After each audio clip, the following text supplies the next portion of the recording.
陈平拍了拍胡麻子的肩膀，示意他冷静下来，然后看向那名老者。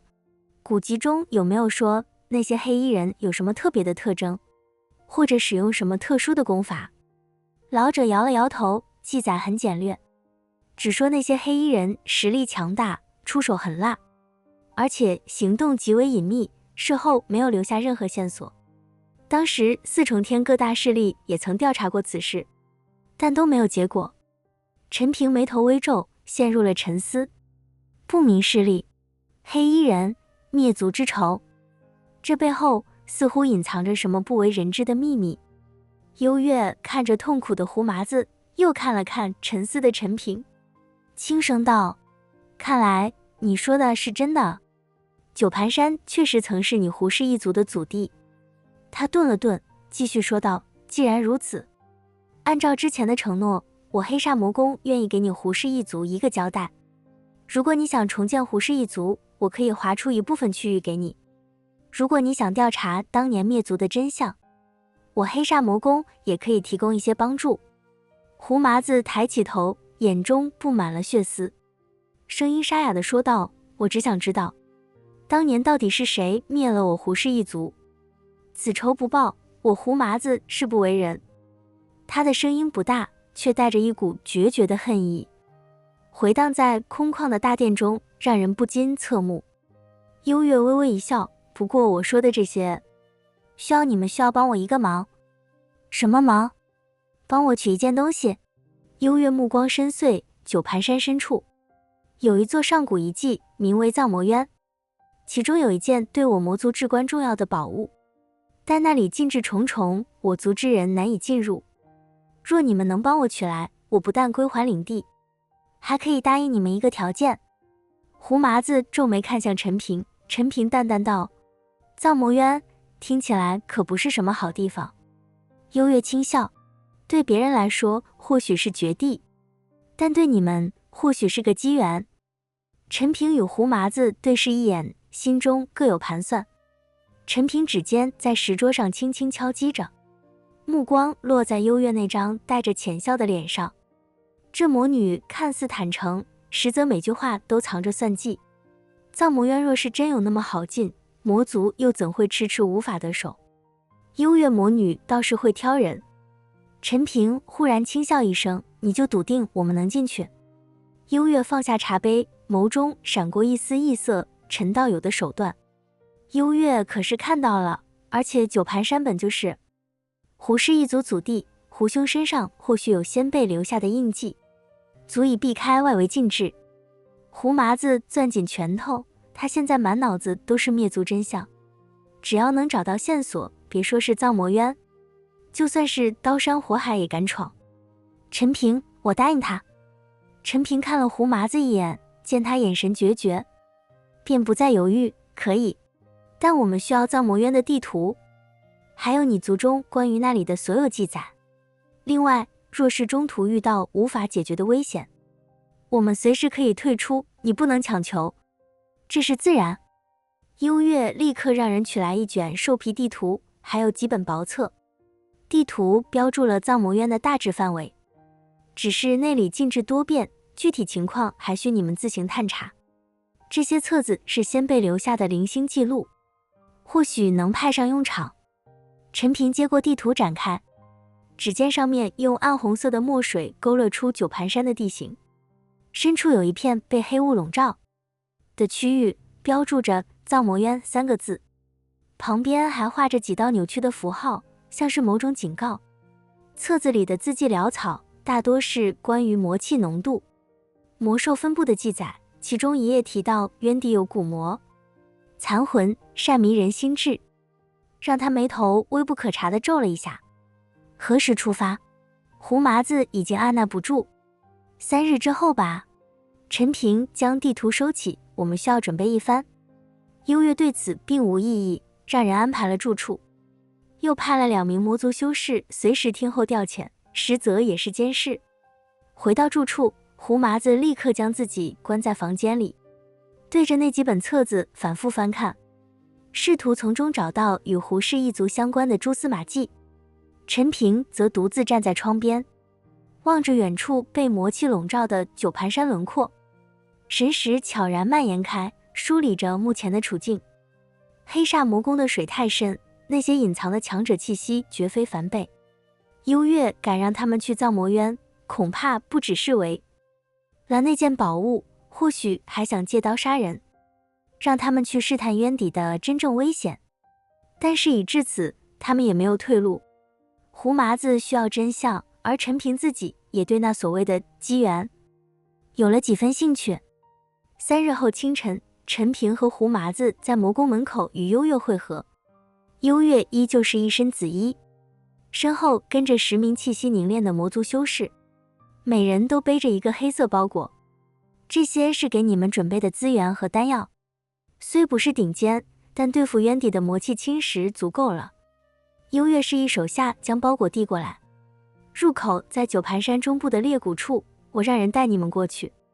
陈平接过包裹打开，里面是几件刻着驱魔气纹的玉佩，还有一瓶墨绿色的丹药，散发着淡淡的草木香，倒是不像之前那杯茶水般刺鼻。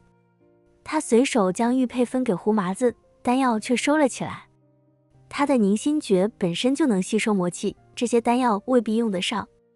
跟着引路的魔族修士穿过九盘山外围的密林，越往深处走，空气中的魔气越发浓郁，树木都变得扭曲发黑，地上偶尔能看到巨大的兽骨，显然是被强大的魔物啃噬过。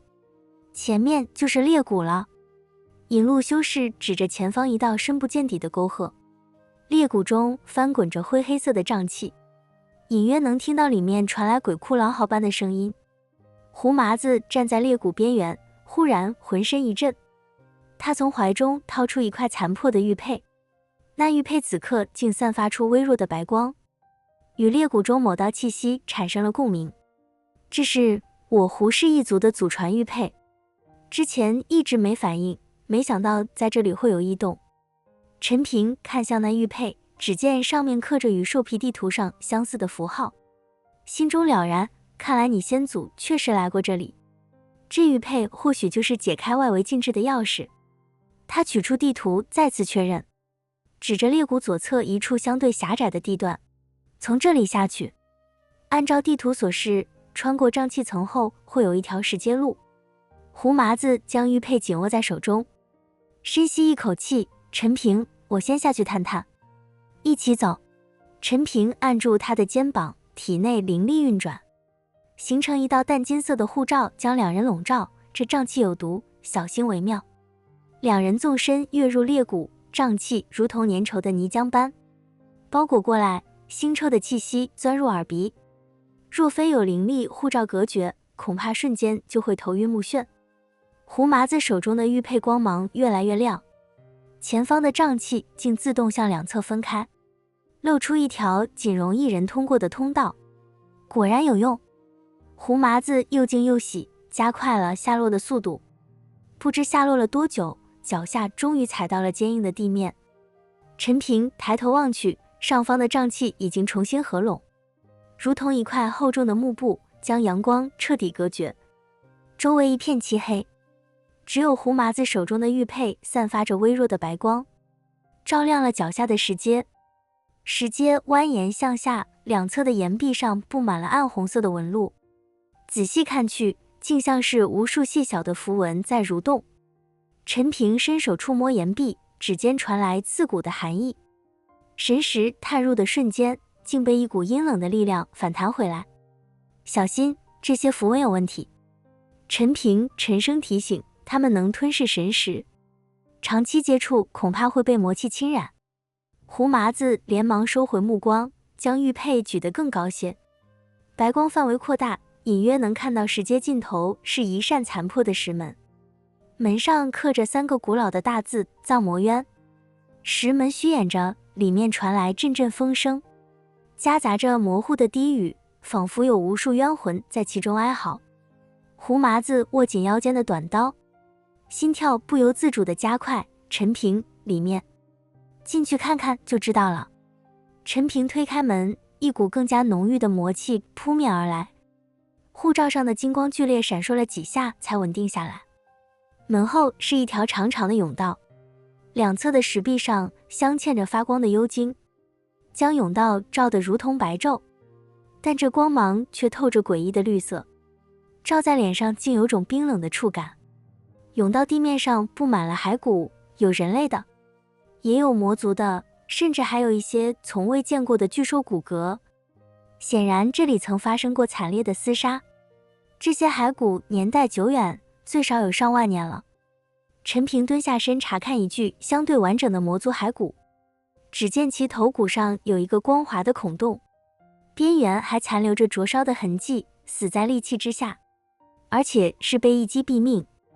胡麻子也捡起一块人族的臂骨，上面刻着半个符咒的印记，与他玉佩上的符号有几分相似。这是我胡氏一族的符咒印记，难道当年我先祖也参与过这里的战斗？陈平站起身，目光扫过甬道深处，不管是谁留下的，都说明这里不只有禁制，还有更危险的东西。继续往前走，保持警惕。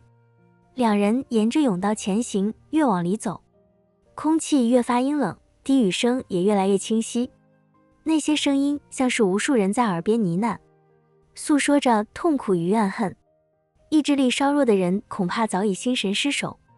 胡麻子只觉得头皮发麻，连忙运转体内微薄的灵力抵抗，可那些声音如同复古之躯般钻入耳中，让他眼前阵阵发黑。就在这时，陈平忽然低喝一声，凝神静气，一道精纯的灵力注入胡麻子体内，如同惊雷在他脑海中炸响，那些低语声瞬间消散。胡麻子冷汗淋漓，大口喘着气，我刚才差点就是魔音贯耳。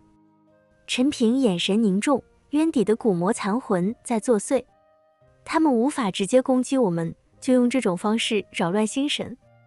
把玉佩握紧，他的气息能压制这些残魂。胡麻子连忙将玉佩贴在胸口，果然感觉安心了不少。两人继续前行，甬道尽头出现了一个岔路口，左边的通道弥漫着淡淡的血腥味，右边则传来流水声。陈平查看地图，发现上面只标注到石门位置，岔路口之后便是一片空白，看来后面的路只能靠我们自己摸索了。他看向左侧通道，血腥味太重，恐怕有活物，先去右边看看。右边的通道相对干燥，地面上布满了碎石。走了大约一炷香的时间，前方豁然开朗，出现一个巨大的溶洞，溶洞中央有一汪墨绿色的潭水，水面上漂浮着白色的雾气，散发着淡淡的清香。这是……胡麻子凑近潭水，刚想伸手触摸，就被陈平拉住。别碰，这水有问题。陈平指着潭水中漂浮的雾气，看似清香，实则是剧毒，一旦吸入体内，会被魔气侵蚀经脉。他从包裹里取出一个瓷瓶，倒出一粒药丸，捏碎，将粉末撒向潭水。粉末落入水中的瞬间，竟发出滋滋的响声，墨绿色的水面泛起气泡，白色雾气如同遇到烈火的冰雪般迅速消散。果然有毒。陈平收回手，这潭水应该是用来隔绝什么的，我们绕过去。两人沿着潭水边缘小心翼翼地行走，溶洞的岩壁上镶嵌着更多的幽晶，光芒也越发明亮，隐约能看到潭水对岸有一座石台，上面似乎放着什么东西。就在这时，潭水中忽然掀起一阵巨浪，一条水桶粗细的黑色触手猛地从水中窜出，朝着胡麻子的后背抽去。小心！陈平反应极快，一把将胡麻子推开，同时祭出斩龙剑，金色的剑气横扫而出，将触手斩成两段。黑色的血液喷溅而出，带着刺鼻的腥臭，落在地上竟腐蚀出一个个小坑。潭水中传来一声尖锐的嘶吼，无数条黑色触手从水中钻出，如同舞动的巨蟒，朝着两人疯狂袭来。是魔蛟。胡麻子认出了这怪物，古籍中记载，藏魔渊有守护兽，以毒水为食，没想到竟然藏在这潭水里。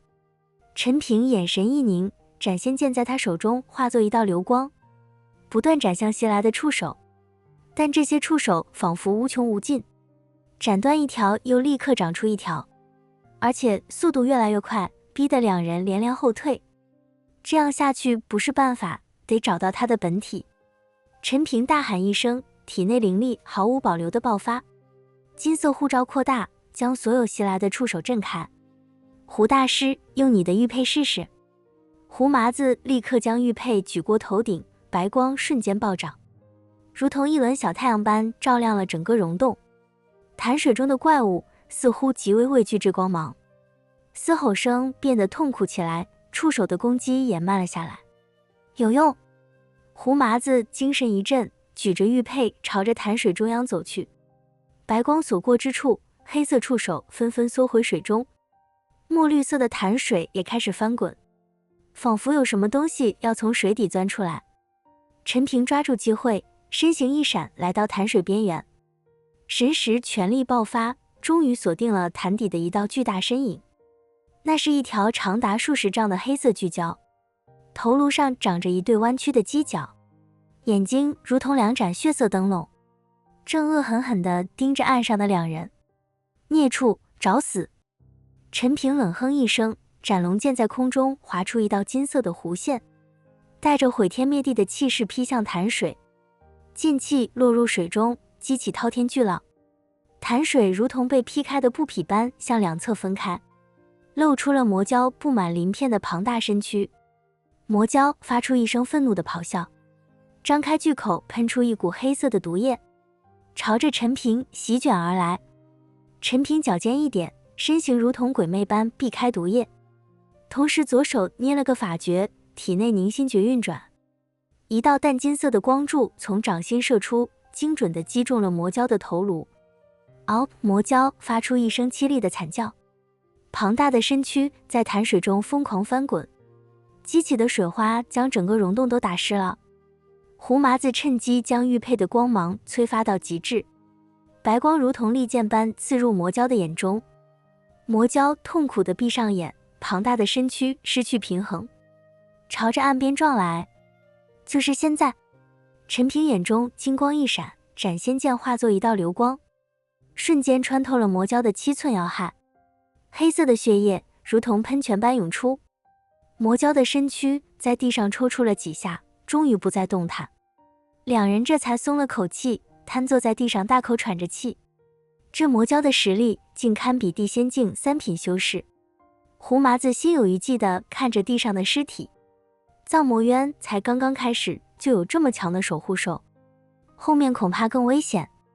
陈平站起身，走到魔蛟的尸体旁，伸手在他的头颅上摸索了一阵，取出一颗黑色的内丹。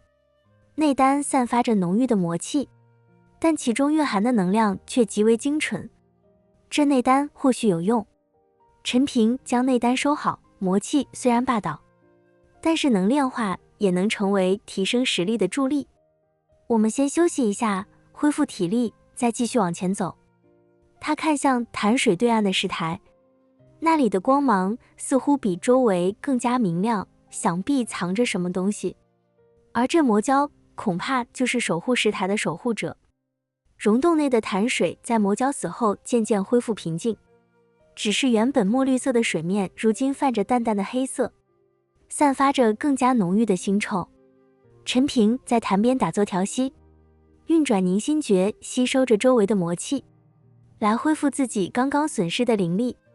胡麻子则好奇地走到了对岸的石台前，石台上铺着一层厚厚的灰尘，上面放着一个青铜盒子，盒子表面刻着与胡麻子玉佩上相同的符文，只是更加复杂精密。他刚想伸手去拿，就被陈平喝止，别动，盒子上有禁制。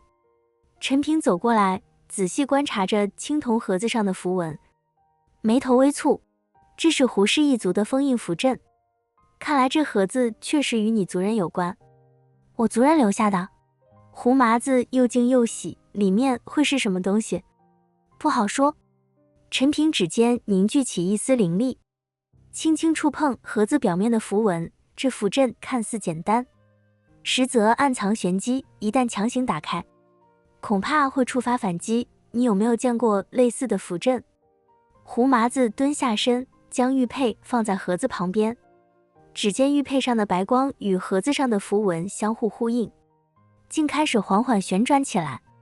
这符文我在族中古籍的插图上见过，好像是一种血缘验证的符阵，只有胡氏一族的血脉才能解开。他按照古籍中记载的方法，将指尖的血滴在玉佩上，玉佩瞬间爆发出耀眼的光芒，融入青铜盒子之中。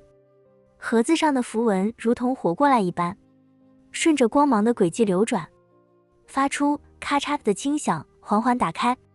盒子里并没有金银珠宝，只有一卷泛黄的兽皮和一块黑色的令牌。兽皮上用暗红色的墨水写着几行古朴的文字，令牌上则刻着一个胡字，边缘镶嵌着细小的晶石，散发着微弱的灵力波动。